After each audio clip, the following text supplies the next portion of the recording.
Okay, I wanted to go over a problem, just like the ones you have on your deltamath assignment over finding slope. Okay, you're finding the slope of a line without any points. Um, I think part of your problems from what all the emails I'm getting is that you're having trouble using the website the way that you'll get the problem counted correctly. Okay, so I just wanted to go through an example. Okay, before I do, slope is equal to rise over the run.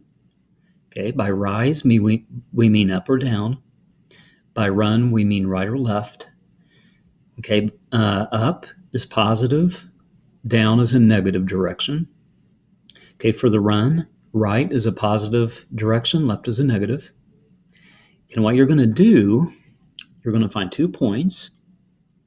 You're going to travel from one point to another, forming a right triangle. Doesn't matter which 2 points you use.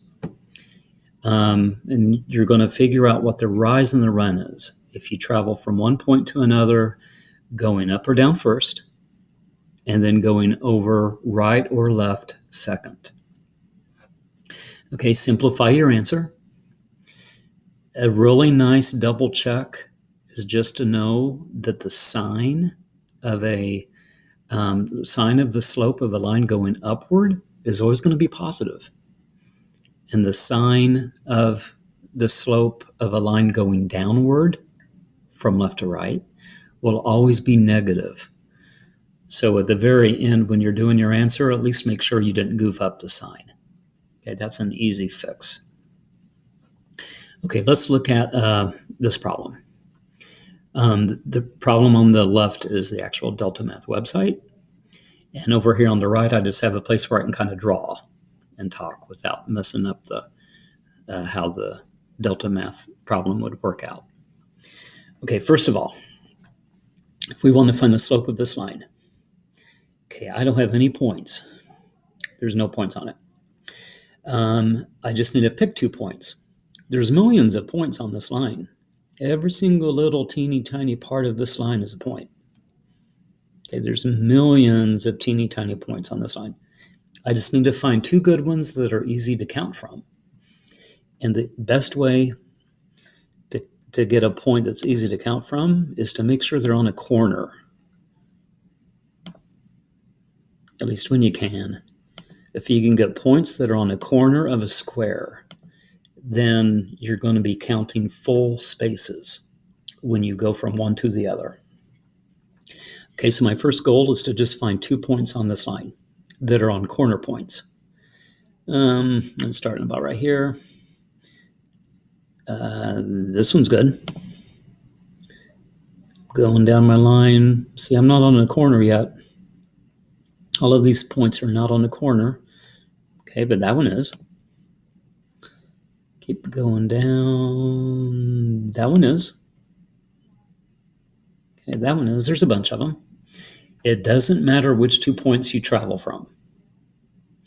Okay, I will say this.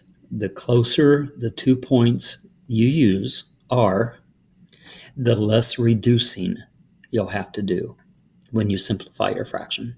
So I try to keep them pretty close. Okay, I'm just going to go from here to here because they're close.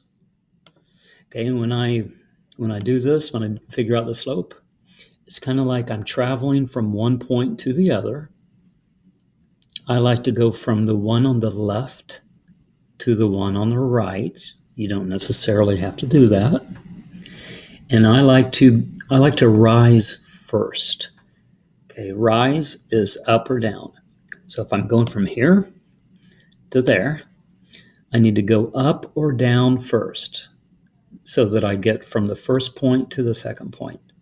Okay, I'm going to have to go down. And then I'm going to have to go, like I'm not picking up my pencil, I'm going to go down, and then I'm going to go to the right. Okay, it's kind of like I'm drawing a triangle there. I'm going straight down, that's my rise, straight over, that's my run. And I don't want to waste too much time, but you could use 2 different points. You could go down 4 over 2. you could go down 6 over 3. Okay, it doesn't matter which 2 points you use, but I want to use these 2 points. So first thing I need to do on delta math is show the rise and the run. Okay, to show the rise, okay, that's my bar that goes down. I just need to click the 2 endpoints. I'm going to click here and there. I'll enlarge it. See, then it shows the rise. And then to show my run, I need to click the 2 endpoints of my run. So I have to click this bottom point once again. Click that and that one. So what I did, I formed my rise and my run. So now it's time to come up with the slope. So the slope is counting spaces. Okay, I'm going down 2 spaces. I'm going to the right 1 space. Okay, so my slope, rise over run. My rise is down 2 spaces. My run is to the right 1 space. Okay, down is a negative direction, so that's a -2. Going to the right is a positive direction, that's a +1. So that's my slope. It would just be nice to make it more simplified. Okay, -2 divided by 1 is equal to -2. So -2 would be my final slope. And by the way, if I would have used 2 different points and went down 4 over 2, I would have gotten -4 divided by 2. Okay, that's also -2. If I would have went down 6 over 3, I would have gotten -6 divided by 3. Okay, that's also -2. Okay, you're always going to get the same answer in the end. Okay, whoops. Double check. This line's going downward from left to right. I'm getting a negative slope, and that's what I should have.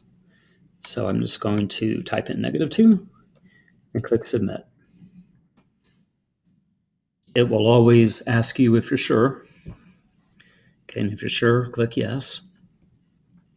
If you miss it, they'll give you a second chance before they count it wrong. Okay, then they will give you their solution. Notice they do a little bit differently than me. They went over 1 down 2. I mean, I went down 2 over 1, but they ran first. And then they rose next. I like to rise first because I think I'm going to put the numbers in the wrong place if I don't just think about rise first and then run second. Okay, up or down first, and then right or left second.